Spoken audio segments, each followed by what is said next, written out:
Hey YouTube, Kira Qualia here, bringing you all my Cardfight Vanguard Favrneel deck profile for October 2023. We have the release of the 3 stand-up deck sets, including Favrneel as one of the 3, along with Graham, Grace, and Orphis, released today. So I figured I'd start off with the card that was completely new for English format, being Favrneel. We haven't had a printing of this card yet in English format, and the card focuses on being a sole Vanguard, meaning that you don't have any persona riding since you can only have 1 copy of Favrneel in the deck, and then focusing on building up a good sum of grades in your soul for you to be able to restand your Vanguard for that added pressure. So very happy with the support that we got from the stand-up deck set. There could have been some numbers I would say that we could have gotten a little better of to help with the deck, but still added some other cards into it to make it more of a full, complete playable deck. So without further ado, let's go ahead and get started with the deck profile. So we'll go ahead and start off with the ride deck, our starter being Clockhand's Draco Kid.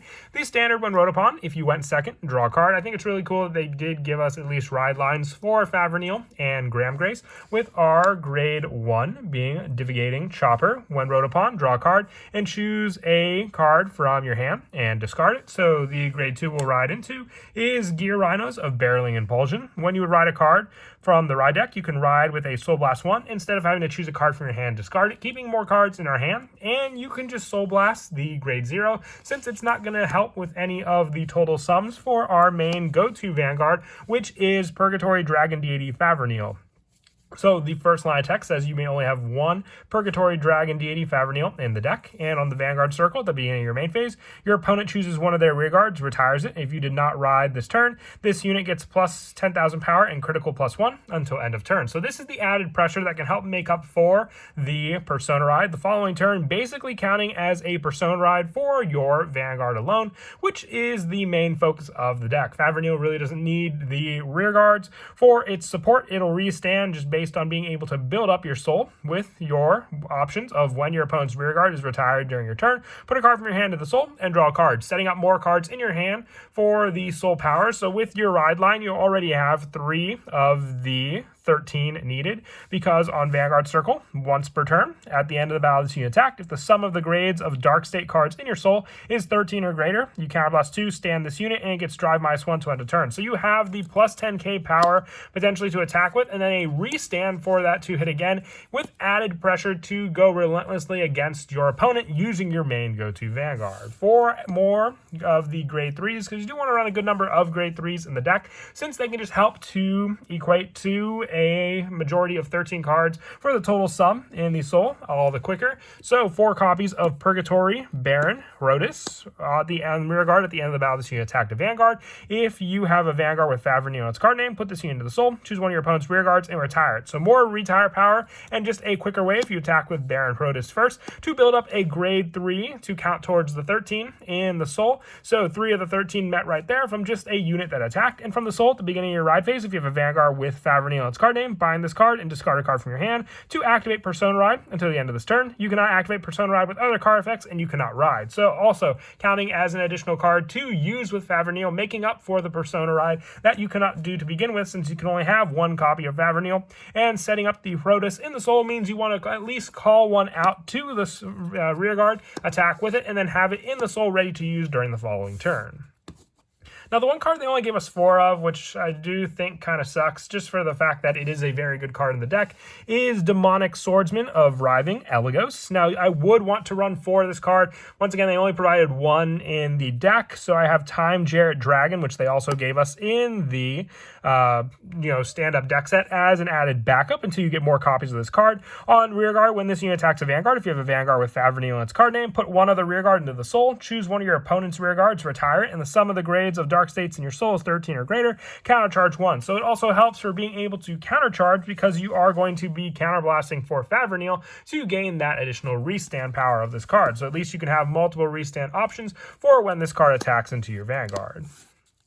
And then also the 3 copies of Execution Dragon, Vorpal Scythe Dragon. Plenty of grade 3s just for more options to target for the Soul Charge. And just being able to, when this unit attack hits, you may Soul Charge too. You may want a Soul Blast, but most of the time when I do use the Soul Blast for the retire option of choosing an opponent's rearguard and retiring it, I go for any of the lower grades that won't affect the total sum of the grades in my Soul. With the last of the grade 3s being 2 copies of Reaper in the Shadows, Zelmort. On rearguard, counter +1, put it into the Soul, and check the top 2 cards of your deck and choose up to 1 card from among them, call it to rear, and put the rest into the Soul. More setup for the Soul and the rearguard. I know it does take away from a counterblast, so it's always just an option to have as just another grade 3 to put in the Soul with some of your other cards.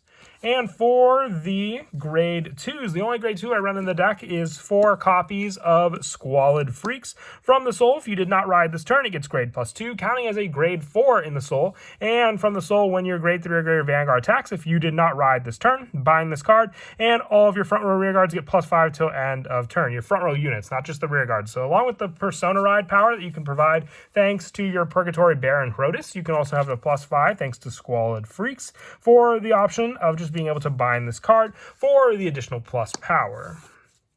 And then for the grade 1s, I run 4 copies of Steam Battler Gungram when placed on rearguard, Soul Charge 1. So you have your grade 1 booster, but also the potential to, Soul Blast 3 if you need the draw in your hand just to make up for some resources you may need for the deck also. But it's just a good, when placed on rearguard, Soul Charge 1 card to build up the Soul all the faster. And the same goes for the 4 copies of Flaming Pony. Now this card can be one of the cards you put into the Soul with Favrneel, so you can just then Soul Blast it or bind it to Soul Charge 2, building up more cards in your Soul than you had to begin with. With the other grade 1s being the 4 copies of our Sentinel Repelled Malice Dragon for the option of just another Soul Charge if you must, but also just a great Sentinel to have, keeping cards in your hand if you only have the 1, not having to discard for the second Sentinel option. I've gone over this plenty of times in the other videos, but for those of you watching this as a first potential Vanguard option, it's just good to save resources in your hand to use. For our orders, the only order I run in the deck is Forbidal Surrogate.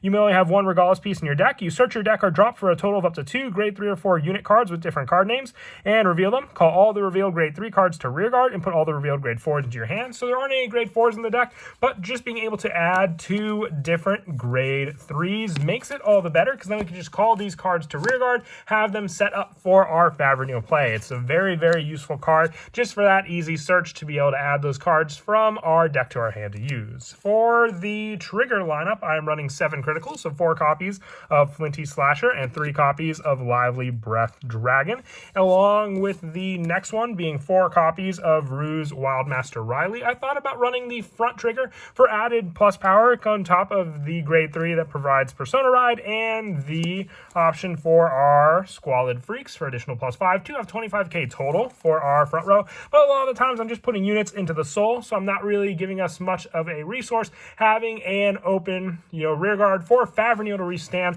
So a draw trigger definitely does come in handy a lot more. With the last being the heals, 4 copies of Direful Doll Alexandra, and the over trigger being the copy of Gamalgaheld for the additional critical power. If you get this early on, having a Favrneel with 2 additional criticals means that your opponent really can't risk to guard any attacks against your Vanguard.